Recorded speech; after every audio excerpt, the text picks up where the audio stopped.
Mae Sutton did not cry when they threw her father's deed into the street. She stood in front of the Harlan County Land Office with her hands at her sides and watched the paper skid through the mud and come to rest against a horse trough. And she did not move to retrieve it. Not yet.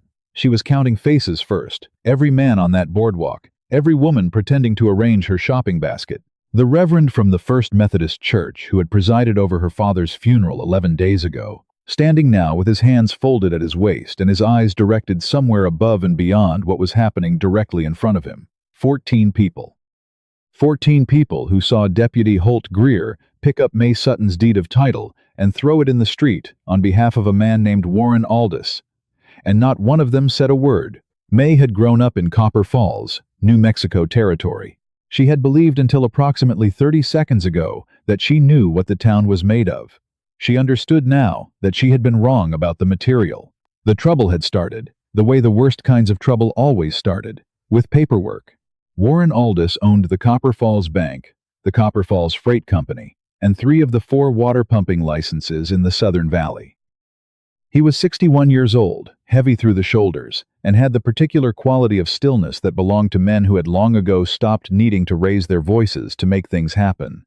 He had arrived in Copper Falls 14 years ago with a suitcase and a letter of credit from a bank in Denver, and he had built himself into the architecture of the town so thoroughly that by the time anyone thought to examine what was underneath the construction, the foundation had already been poured. Mae's father, Edmund Sutton, had been one of the last ranchers in the valley who operated entirely outside Aldous's reach. The Sutton Ranch sat on the eastern slope above the river bend, and more importantly, it sat directly across the only viable route for a rail spur that the Territorial and Pacific Railroad had been quietly surveying for 2 years. Edmund had not known about the railroad survey. Mae had not known about it either, until she found the letter. Edmund Sutton had died of a fall from his horse 6 weeks ago. The official account said his horse had spooked on the night road back from town. Mae had ridden that road with her father 100 times. She had never once seen his horse spook. She had not said this to anyone, yet she was still gathering. The deed in the mud was the latest piece. 3 days after Edmund's funeral, a notice of debt had appeared at the ranch, signed by Aldous's land representative, claiming Edmund owed the Copper Falls Bank 4 years of back interest on a loan that Mae had never seen, on terms that did not match the single loan document her father had kept in his strongbox, a loan that, according to that document, had been paid in full 2 years prior. The receipt signed by the bank's own clerk. Mae had the receipt. She had come to the land office to register it formally, to create a county record before anything else could happen. Deputy Greer had met her at the counter, taken her paperwork, looked at it for approximately 10 seconds, and thrown it in the street. She bent down now and picked up the deed. She shook the mud from it. She folded it against her chest and looked at Deputy Greer where he stood in the doorway, large and entirely comfortable in the particular way of men whose comfort had never been challenged. "That's county property now," Greer said. "Mr. Aldous has filed a debt recovery action. You'll need to vacate the ranch by Friday." "The loan was paid," Mae said. Her voice was even. She had practiced keeping it even for the 11 days since her father's funeral. In the cold mornings before the ranch hands came in, standing at the kitchen table with his ledgers open in front of her, reading the numbers until she could say what they told her without the shake in her throat winning. The bank's records say otherwise. "I have the receipt." Something shifted in Greer's expression. Not surprise. He had known about the receipt. She could see that he had known. The shift was something more like irritation, the irritation of a man encountering an obstacle he had been told would not be there. "You'll want to discuss that with Mr. Aldous directly," he said. "I'll discuss it with a judge," Mae said. Greer smiled. It did not involve his eyes. Judge Mercer is a busy man. She knew what that meant. Everyone in Copper Falls knew what that meant. She turned and walked back toward where her horse was tied outside the general store. And she did not walk fast, and she did not look at the 14 faces that were still arranged at careful intervals along the street, performing the act of not watching. She made it to her horse. She did not make it onto it, "Ma'am." The voice came from across the street, not loud, the kind of voice that carried without effort, the way a crack in dry wood carries sudden, flat, impossible to miss. She turned. He was standing at the edge of the water trough, one hand resting on the post beside it, not blocking her path, not advancing. Dark coat, travel-worn.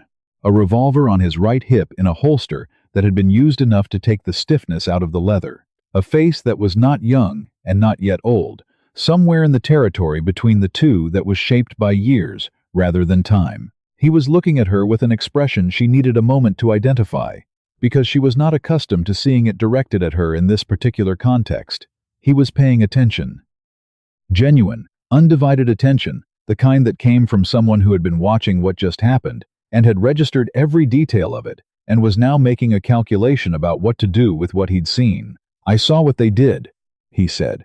"So did 14 other people," she said. He held her gaze. "I'm not them," that was all he said. It was, she decided, in the span of 2 breaths, either the truest or the most dangerous sentence she had heard since her father died. She had become very cautious about the distance between those 2 things. "I don't know you," she said. "No, ma'am. I just rode in this morning." He tilted his head slightly. "Name's Ellis Crane. I'm passing through on the way to Tucson." He looked at the land office, at the space where Greer had been standing. Greer had gone back inside. Passing through often enough to know what that looked like. What did it look like? He met her eyes. It looked like a man doing something he'd been told to do and expecting to get away with it, because everyone around him had already agreed to look somewhere else. Mae Sutton stood in the street of Copper Falls, with her father's muddy deed pressed against her chest, and looked at Ellis Crane with the same directness she had been using on ledger columns for the past 11 days, not searching for comfort, searching for truth. "What's in Tucson?" she said. He paused. "Just barely. Nothing urgent." She looked at him for another moment. Then she said, "The road to the Sutton Ranch is north on the river road, 4 miles past the ridge. If you find that your business in Tucson can wait a day, I could use someone who knows how to listen to numbers." She mounted her horse and rode before he could answer. She did not look back. He arrived at the ranch at sundown. Mae was at her father's desk when she heard a single horse in the yard, moving slowly. She listened to the gait, the pace, the way it came through the gate without rushing. Then she went back to what she was doing, which was laying her father's papers out in the sequence she had spent 6 days constructing. The loan document, the repayment receipt, the original deed, still damp at one corner from the mud, and the letter. The letter was the piece she had not spoken aloud yet. She had found it in her father's strongbox, beneath the deed, folded inside a copy of the territorial land survey map. It was dated 3 weeks before Edmund died. It was addressed to Mae in her father's handwriting, and it was the kind of letter a man wrote when he was afraid but had not yet decided to say so. Ellis knocked once on the frame of the open door. She looked up. "Come in," she said. "Close it." He closed it. He looked out the window, first at the yard, the tree line, the road, and then he turned and looked at what was on the desk. He did not comment. He came and stood on the other side of the desk and read what was in front of him the way she had read it, without performing a reaction. "Warren Aldous," he said. The name came out with a particular quality, not like someone hearing it for the first time. Mae set down her pen. She looked at him. "You know that name." "I know of it." He said it carefully. "From a man in Santa Fe, about 2 years ago, a rancher named Beaumont. He'd been fighting a debt notice on his grazing land for 18 months. He paused. He lost. What happened to him? He moved his family north. He was one of the ones who got out before it went further." He looked at the map she had spread on the desk, her father's hand-drawn survey of the valley, meticulous at the center, faded at the edges. There were others who didn't. Mae was quiet. "What made you come to Copper Falls?" she said. He was quiet for a moment. "I heard a name mentioned in connection with a water rights dispute. 2 counties east. Aldous." And I adjusted my route. She looked at him with the clear, evaluating gaze of a woman who had been reading documents for accuracy since her father first put a ledger in front of her. "How far out of your way?" "Far enough that it wasn't coincidence." She filed that. Then she said, "I need to tell you something." She reached into the strongbox and pulled out the letter. She didn't hand it to him. She held it. "My father wrote this 3 weeks before he died." He described a conversation he'd had with a man named Robert Cass, who was the territorial land surveyor for the Eastern Valley District. She looked at the letter. "The railroad is coming through this county. The Territorial and Pacific. They've been surveying in secret for 18 months. The spur line needs to cross the river bend. She looked up. My father's ranch sits on the only feasible crossing point. Ellis was still. Without our land, she said, the spur can't connect to the main line, which means it can't function, which means anyone who controls that crossing controls whether the railroad moves through this part of the territory at all. She set the letter down flat. My father figured this out. He wrote it here. 3 weeks later, he was dead, and Aldous had filed a fraudulent debt notice on our land. The room held the weight of that for a moment. The railroad surveyor, Ellis said. Cass, does he know what Aldous is doing with his survey data? I don't know, Mae said. My father's letter says Cass showed him the survey in confidence, that Cass was uneasy about how Aldous had obtained a private copy. She paused. He may not have understood then what Aldous intended to use it for. Or he understood and got scared. Or that. She looked at him steadily. Mr. Crane, you arrived in this town this morning. You know Warren Aldous' name from a situation 2 years ago where a man lost his land. You adjusted your route to come here, which means you had a reason that you haven't finished telling me. She folded her hands on the desk. I'd like the rest of it. Ellis pulled out the chair across from her and sat down the way a man sat when he intended to be honest, not quickly, but without hesitation. 2 years ago, he said. I was working private security for a freight consortium in Santa Fe. We were hired to protect a land acquisition deal, legitimate work, as far as I knew. 6 weeks in, I started seeing documents that didn't fit the story I'd been told. Surveys, debt records, property histories with gaps in them that only made sense if you knew what the railroad was planning. He looked at his hands. I confronted my employer. He told me that everything I'd seen would be submitted as evidence of my involvement if I walked away. My name was on escort manifests for 3 document transfers I now understood had been used in fraudulent debt proceedings. The Beaumont Ranch, Mae said. And 2 others. He met her eyes. I tried to warn Beaumont. I was too late. I got the other 2 families out before the notices came.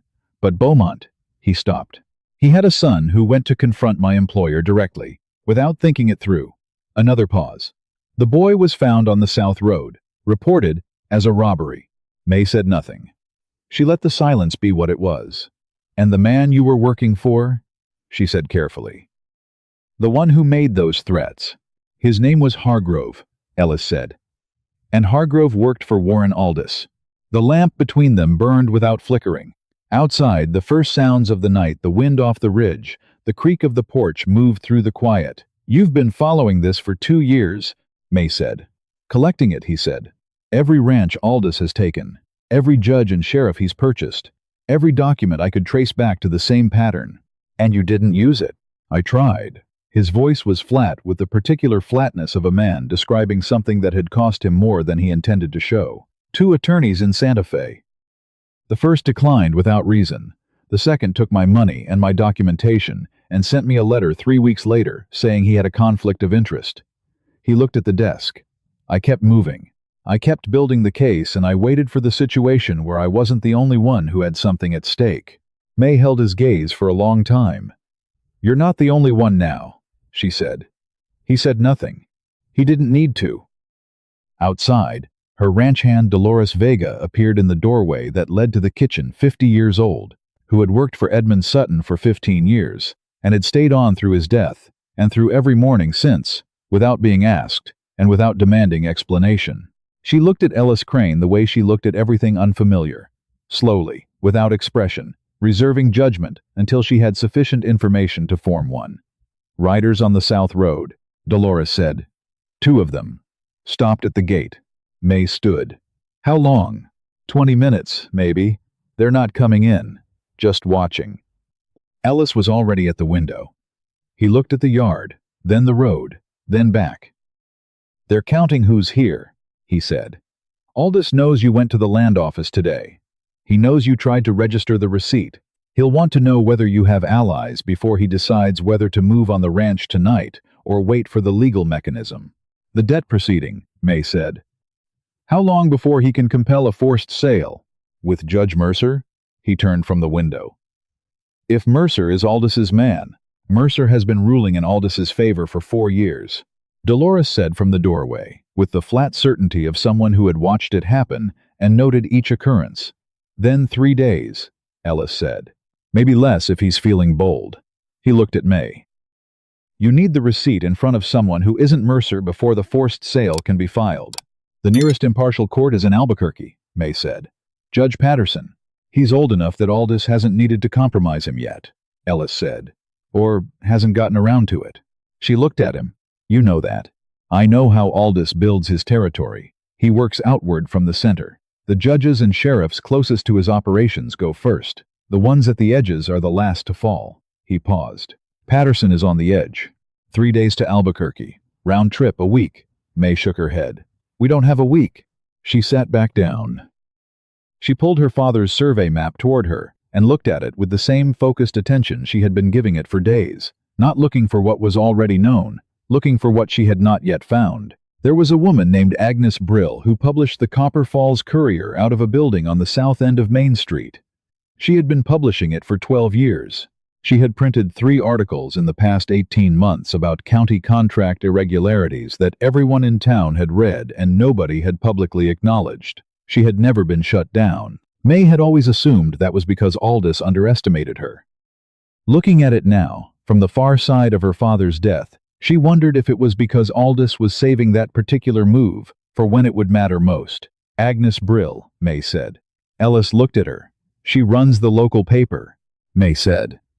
She's been printing the edges of this story for a year without knowing she was doing it. If she prints the receipt, the full loan document, the repayment record, the dating, it doesn't matter what Mercer rules. The record is already public. She held Ellis's gaze. Aldous can challenge a land filing. He can buy a judge. He can't unprint a newspaper that's already in 200 people's hands. He'll come after the paper, Ellis said. Agnes has been expecting that for 12 years, Mae said. She'll print faster, knowing it's coming, than she would if she thought she was safe. She looked at Dolores. I need to go to Agnes tonight. And the ranch? Dolores said. You and Samuel hold it. If anyone comes through that gate before morning, you don't fight them for the property. You get out. The property can be recovered. The two of you cannot. She looked at Ellis. You're not going into town. He looked at her. Why not? Because Greer's men saw you on the main street this afternoon.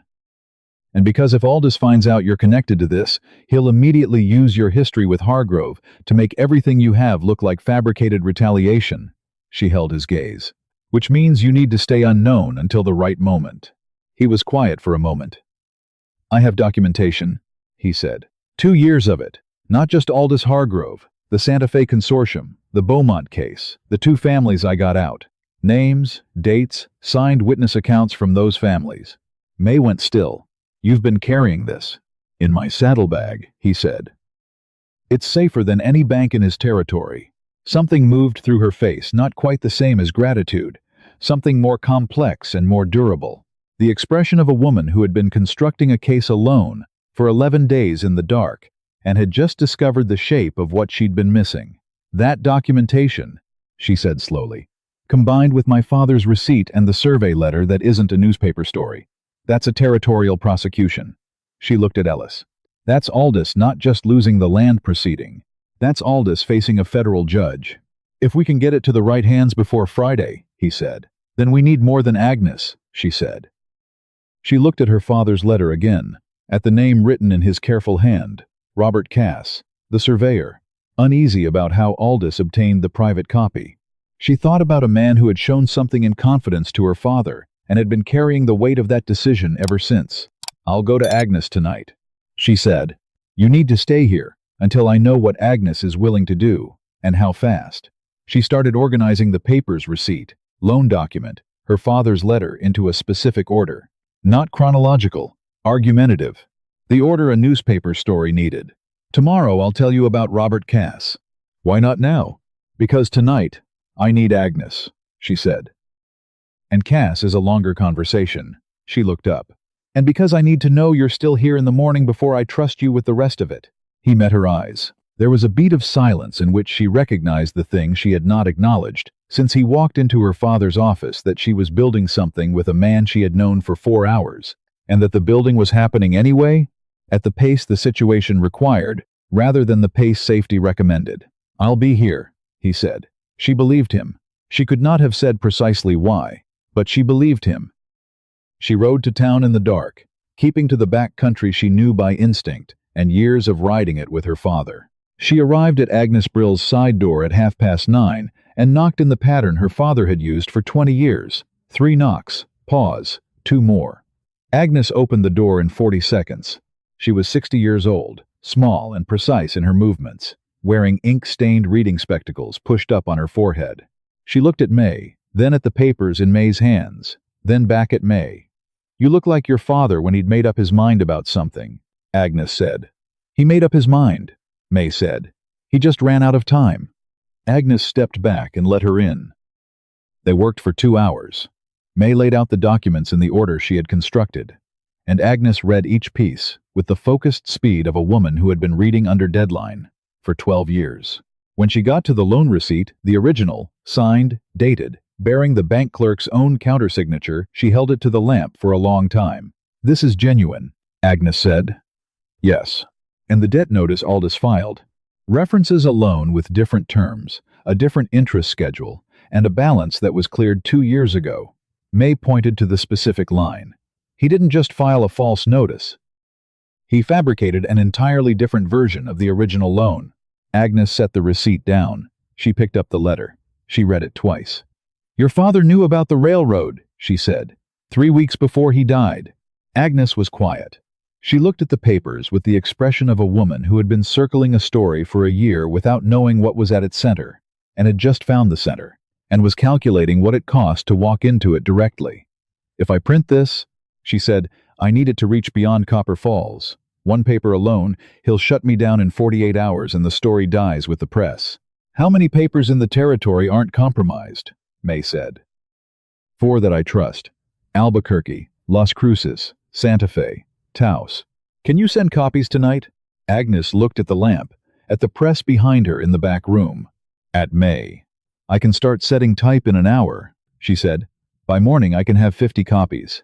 And I can have writers going to all 4 papers before Aldis's men are up for breakfast." She paused. "There's something else." Mae went still. Agnes crossed to her desk, the deep drawer that she kept locked. She pulled out a sealed envelope. She placed it on the desk between them and did not touch it again. "Your father came to me," Agnes said, 5 days before he died. "He gave me this."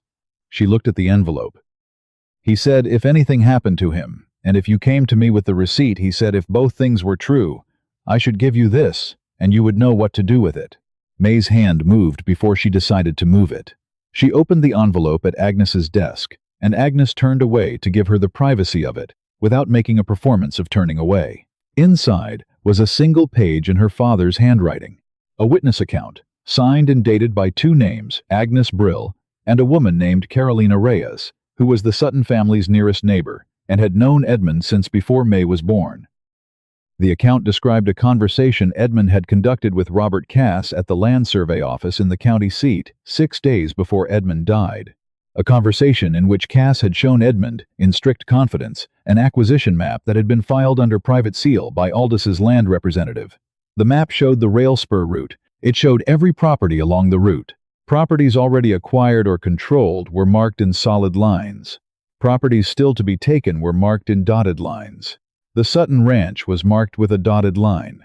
Beside the dotted line, in a small administrative hand that was not her father's and not Cass's, was a notation, a price, a method, a timeline, and a status notation that read, "Owner deceased, estate uncontested, debt notice filed." Below this, in her father's careful hand, a single line, "Cass is frightened. He is staying in Mesilla at the Romero house until he decides what to do. He trusts almost no one. Tell him Edmund sent you."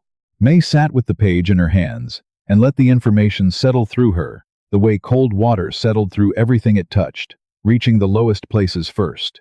The status notation had been written in before her father was dead. It had been written as a plan, not a record. She thought about Ellis's documentation in a saddlebag in her father's study. She thought about a territorial judge in Albuquerque who had not yet been compromised. She thought about Robert Cass, alone in a boarding house in Mesilla, 40 miles south, carrying a map that could turn a newspaper story into a criminal indictment. She folded the page and put it inside her jacket and pressed it there, against her heart, the way she had been pressing the receipt since she retrieved it from the mud. She looked at Agnes. "Print it," she said. Agnes had already moved to the press. Mae rode back through the dark at a pace that was faster and less careful than the ride in, because the situation had changed, and the timeline with it. She was thinking about the sequencing. Agnes would print through the night. The papers needed to be in people's hands before Aldous could file for forced sale on Friday morning. Cass needed to be brought to Copper Falls with the map before Aldous understood what was moving against him. Ellis's documentation needed to be formally submitted to a witness who could authenticate it, not for Agnes's paper, for Albuquerque. She came into the ranch yard hard, and Dolores was at the door before she'd dismounted. "Nobody came," Dolores said. "Riders on the South Road left around midnight. They'll be back in the morning," Mae said. Ellis was at the table. He had spent the hours she was gone, doing something she had not asked him to do, and which she recognized immediately as exactly what she would have done. In his position, he had organized his 2 years of documentation into a formal sequence, chronological where it needed to be, argumentative where it mattered more. 4 ranches, including Beaumont. 2 signed witness accounts, from the families he'd gotten out. The Hargrove connection, the Santa Fe Consortium documents with his name on them, and a careful notated explanation of the circumstances under which each signature had been produced. He looked up when she came in.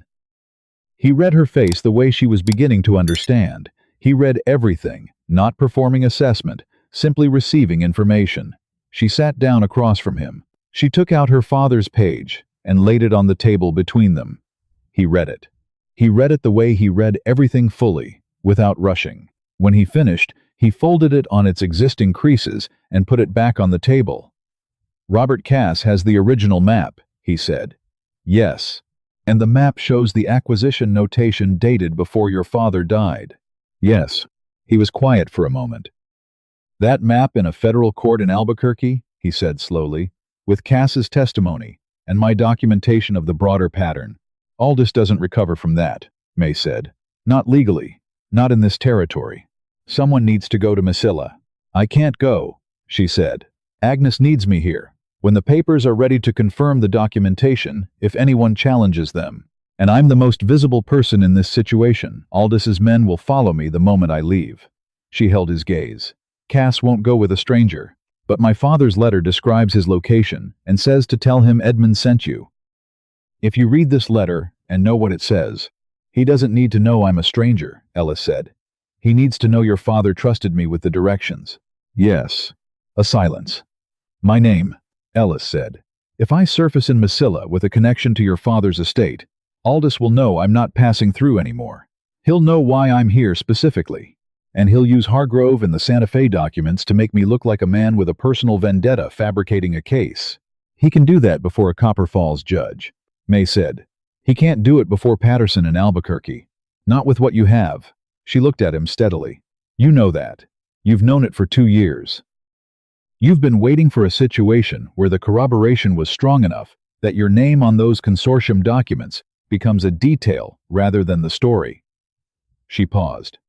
"This is that situation." He looked at the papers on the table. He looked at her father's page. He looked at Mae Sutton sitting across from him with 11 days of grief restructured into something harder and more precise, with her father's handwriting pressed against her heart and her mind, already 3 steps ahead of the immediate moment. He had been traveling away from this particular accounting for 2 years. He had told himself he was building the case. He had been building the case. He had also been moving, because moving was what a man did when the case was not yet strong enough, and also when he was not yet sure he was ready for it to be. He was ready. "I'll leave before dawn," he said. "I know the south route through the hills. It avoids the main road." He looked at her. "I should be back before dark." She nodded. "Dolores will keep the ranch. Samuel has the perimeter." She reached into the papers and pulled out her father's letter. She held it out to him. "You'll need to read this twice more. Cass will ask you questions only someone who read it carefully can answer." He took it. He read it again, right there, with the lamp between them and the night moving toward its far edge. Then he folded it and handed it back. "I'll remember it," he said. She believed him about that too. He left before the sun came up, while Copper Falls was still holding its breath in the particular way of a small town that felt something shifting underneath it without being able to name what it was. Mae spent the morning at Agnes's press. The papers came off clean and fast, and she checked every batch, catching one date transposition in the loan document citation that would have given Aldis's attorney a thread to pull. Agnes corrected the type without commentary. This was what Mae's father had taught her: numbers were for not just to record what had happened, but to make it impossible to argue away. By 8 in the morning, she had counted 80 copies. At 8:30, Dolores arrived at the press room door with Samuel Reyes Carolina's son, 23 years old, who had known Mae since childhood, and who arrived now with the particular expression of a young man who had decided what side of something he intended to stand on and was not going to be talked out of it. Mae gave them each a stack of papers and told them where to stand. "You're not handing these out," she said. "You're making them available. There's a difference. If someone wants one, you give it to them. If Greer's men try to take them from you, let them. You've already given out the others by then." She looked at Samuel. 40 people reading a document is not a problem a deputy can solve by taking one copy away from one person. Samuel looked at the papers in his hands with the expression of a young man understanding for the first time that the thing he was holding was not made of paper, not exactly, or rather, that paper could be made of something harder than most people assumed. The land auction was scheduled for Friday morning at the county courthouse. It was currently Wednesday. Mae went back to her father's desk at the ranch in the late afternoon and sat in the chair that still held the shape of him, and she opened his survey map and looked at the corridor route the way Cass had shown it to Edmund, the way Aldous had annotated it, and she thought about all the things that had been built in the dark in this valley over 14 years, while the people of Copper Falls had been looking at the surface of it and not looking at what was underneath. She was still sitting there when she heard horses in the yard. She looked up. Ellis came through the door. He had the trail on him, dust and speed, and the particular focus of a man who had done what he set out to do and was now running the second half of the calculation. Behind him came Robert Cass. Robert Cass was 50 years old, and slight, with the posture of a man who had spent his life doing close work over maps and drafting tables, and had compressed himself around that habit. He was carrying a leather survey case with both hands, the way you carried something you had protected for a long time and did not yet trust the world to be careful with. He stopped when he saw Mae. He looked at her with the particular quality of grief that came from hearing a dead person's name said simply, without ceremony, and now seeing the face that confirmed the name was real. "You're Edmund's daughter," he said. "Yes," she said. "He talked about you." Cass's voice was careful and tight. "He said you could read a contract faster than any man he'd ever hired, and you'd corrected his interest calculations twice before you were 17. 16, Mae said. Something moved through Cass's expression that might, under different circumstances, have been a very small smile. "He may have rounded up," Cass said, out of pride. She stood up. She looked at the leather case. "Is the map in there?" "Yes." "Then come to the desk," she said. "I want to show you something my father left." They worked through the rest of the afternoon and into the evening, all of them together at the table: Mae, Ellis, Agnes, who arrived at 4 o'clock because she had printed everything and sent her writers and now needed to be in the room where the next part was being determined. Cass opened the survey case, and the map came out large and precise and undeniable, and every person at that table looked at the acquisition notation beside the dotted line marking the Sutton Ranch and understood simultaneously what they were looking at and what it meant. Deceased. Estate uncontested. Debt notice filed, written as a future tense that had already been decided. "He filed this notation before my father died," Mae said. She said it the way her father had taught her to say numbers plainly, without flinching, because the truth did not become easier to accept if you softened the way you delivered it. Cass sat with his hands on the table and said nothing for a long time. He had spent 6 weeks in a boarding house in Mesilla carrying the weight of what he had shown Edmund Sutton in confidence, knowing what had happened afterward, and not having found the moment when doing something about it was survivable. The moment was survivable now. "I'll testify," he said, formally. "Patterson in Albuquerque." "Yes," Mae said. "But first the auction tomorrow morning." She told them what she needed. Agnes would distribute the papers at the courthouse steps before the proceedings opened. Samuel and Dolores would be positioned at the entrance. Ellis's 2 years of documentation would be formally entered as a sworn affidavit, co-signed by the 2 Wyoming families. the copies of which Ellis had been carrying, and which he produced now from his saddlebag, with the care of a man handling something that had waited 2 years to be used correctly.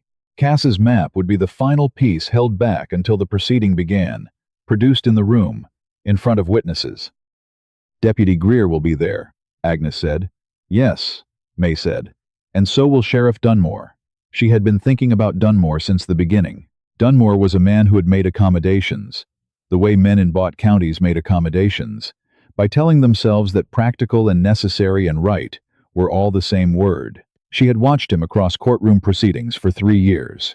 She had watched him watch things he could not unsee. "He'll have to make a choice tomorrow morning," she said.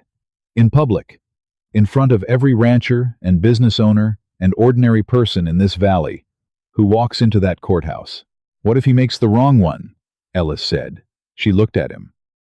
"Then he makes it in front of 80 people holding a newspaper that describes exactly what Warren Aldous has been doing in this county for 14 years. And that record goes to Albuquerque regardless of what Dunmore does." She paused. "But I don't think he'll make the wrong one. I think he's a man who has been running the same calculation for 4 years and is going to arrive at a different sum tomorrow morning because the arithmetic will finally be undeniable." Ellis looked at her with the expression she had seen twice now, and which she had not yet named, because naming it felt premature. The expression of a man whose defenses had been built for large threats and had not been adequately prepared for a woman in her mid-20s who read contracts at 16 and spoke about moral arithmetic the way other people spoke. About weather. They printed through the night. Agnes ran the press, and Mae checked the copy, and Ellis sat near the door, and Cass slept in the corner for 2 hours with his leather case across his knees. The sleep of a man who had set down something heavy and was not yet certain his hands knew how to be empty. In the morning, Mae counted 90 copies. She kept 80. She gave Agnes 5. She gave Cass 1, because he had earned it. She walked to the courthouse at 8 o'clock with Ellis Crane at her left shoulder and Robert Cass at her right, and she carried a satchel over her arm, and Copper Falls watched her come. This time the eyes held. The woman from the church auxiliary who had been on the street 2 days ago did not look away when Mae passed. She did not speak. But she stopped walking, and she looked directly at Mae, and she gave her one small, deliberate nod, and Mae received it for what it was. Not an apology, not a promise, but a beginning. The courthouse crowd was larger than any auction proceeding Mae had seen in 4 years. Word had moved the way word moved in small towns. Not announced, simply known. Greer was at the door. He saw her coming, and his expression moved through the same calculation it had made 2 days ago and arrived at a different answer, because the circumstances of the calculation had changed. He saw the satchel. He saw Ellis. He saw Robert Cass. And at Cass, something in his face went very still. He stepped aside. Mae walked into the courthouse. At 9 o'clock, when the auction was called to order, a rancher named Francisco Ortega, whose land sat 2 properties west of the rail corridor, and who had been receiving pointed letters from Aldis's representative for 6 months, stood up and said he had a question about the legal basis of the proceeding. The room got quiet in a way that was more powerful than noise. Ortega held up the newspaper. He cited the receipt. He cited the loan terms. He asked, in the steady voice of a man who had been holding this question for a long time and had finally found a room full of people who were holding it with him, who had verified the debt claim before the notice was filed. Mae looked at Sheriff Dunmore. Dunmore had been standing against the side wall since he came in. He had read the newspaper in his hand 3 times. He had looked at Cass once and looked away. He had not moved toward the front, and he had not moved toward the door. Mae crossed the room to him. "Sheriff," she said quietly. He looked at her. His jaw was tight. "The map Robert Cass is about to produce," she said, "shows an acquisition notation beside my father's ranch. That notation was written before my father died." She held his gaze. "The documentation going to Albuquerque today, and it is going today, regardless of what happens in this room, shows a pattern across 4 counties and 2 years. Every sheriff and judge Aldis has purchased is going to be named in that filing." She paused. "You have a badge. You have the authority to suspend this proceeding pending formal review. You can take Cass's map into official evidence right now, in this room, in front of these people." Another pause. "Or you can stand against that wall. But I want you to understand that every decision you make in the next 3 minutes is going to be part of the written record of how Copper Falls answered when someone finally said the true thing out loud. Dunmore looked at the room, at the papers in people's hands, at Robert Cass, standing straight at the front with the leather case open, at Mae Sutton, who was 24 years old and had not slept, and had her dead father's survey map pressed against her chest, and had just used the phrase, the true thing, with the precision of someone who had chosen every word, carefully, and meant each one without remainder. He looked at his badge. He pushed off the wall. His voice, when he spoke, was the voice of a man who had been doing the same arithmetic for 4 years and had finally found the correct sum. The proceeding was suspended. The documentation was entered. The record was made. When it was over, when the room had released its collective breath, and Greer had walked out without drama, and Aldous' 2 men had followed him with the particular efficiency of people executing a retreat, Mae stood in the center of the courthouse and let the sound of it wash over her for exactly 30 seconds. Then she went to work on the paperwork. There was a great deal of paperwork. There always was, after the moment when the truth landed. The frozen accounts, the fraudulent debt notice, the auction writ. Each piece required its own chain of documentation, its own formal challenge, its own patient sequence of filings and responses, and the slow, reliable machinery of a legal record that could not be argued away once it was made. Mae understood paperwork. She understood it the way she understood her father's fence posts, one at a time, checked by hand, replaced, before the rot became collapse. She went back to the ranch in the late afternoon. The foreclosure notice was still nailed to the door. She pulled it off with her bare hands and put it in her pocket. Evidence. Everything was evidence now. Inside, the desk was where her father had left it. The strongbox was empty. She had cleared it herself 3 days ago. The wall map was still there, Edmund's hand-drawn survey of the valley, meticulous at the center, faded at the edges, marked now with a corridor route she had never seen while he was alive and would never be able to unsee. She stood at the desk and looked at it for a long time. She thought about the way he had taught her to read a receipt, to check an interest calculation, to find the place in an argument where the logic skipped a step. She thought about the letter he had written for her when he was afraid, and the envelope he had left with Agnes, and the fact that he had trusted her to find her way to exactly this moment without telling her it was coming. He had known her well enough to know she would. Ellis came out onto the porch, where she had gone to sit when the work was done for the day. He sat down beside her, not close enough to be a declaration, close enough to be a choice. They were quiet for a while. Aldous' building was dark when I rode past an hour ago, he said. He'll run or he'll fight through attorneys, she said. Either way, the record is moving. Patterson has the filing by now. It'll take time, Ellis said. Most true things do, she said. Another silence. The ranch made its sounds around them, Samuel's hammer somewhere east, Dolores's voice from the kitchen. The wind off the ridge that had been coming every evening for as long as Mae could remember, and would keep coming after everything else in Copper Falls, had been resolved and settled, and turned into history. Where were you going? She said. Before Tucson. Before you adjusted your route. He was quiet for a moment. I wasn't going anywhere in particular, he said. I'd been not going anywhere in particular for about 2 years. She looked at the survey map through the window, the corridor route, and all the dotted lines that had since become solid. We have a water line on the north pasture that's been patched 3 seasons in a row instead of being replaced, she said. And my father's ledgers need reconciling with the bank once the accounts are unfrozen, which is going to require someone who can read a balance sheet without making it worse. She looked at him. And the county surveyor's office is going to need a new representative since the previous one has certain credibility issues at this point. And there'll be a formal survey of the rail corridor rights required before the railroad can proceed. Ellis looked at her. You surveyed for 2 years, she said. Among other things, he said. Among other things, she agreed. He didn't say anything for a moment. She didn't fill the silence.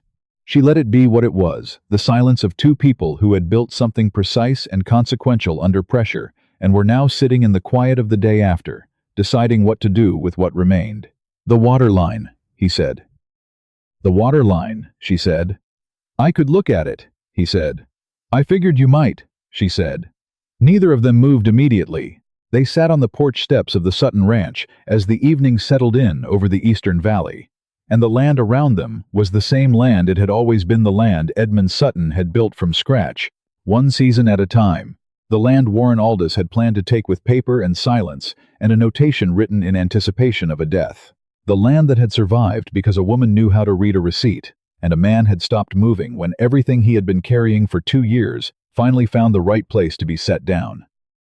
In Copper Falls that night, Agnes Brill ran her second press of the day, 300 copies, going north and south and east and west to every honest paper in the territory, to Patterson in Albuquerque, to the Federal Land Office in Santa Fe. The names were named. The dates were documented. The notation beside the dotted line was reproduced in type, small enough to be precise and large enough to be read by anyone who picked up the paper and chose to look. Thomas Whitmore's daughter had done it with ink. Edmund Sutton's daughter had done it with receipts. And somewhere in the territory, in every county where Warren Aldous had quietly built his machinery of debt and silence, the machinery was beginning to make the particular sound that machinery made when something had gone wrong at the center of it. The sound of pieces that would no longer hold. Mae Sutton never set out to be brave. She simply refused to let her father's truth die with him.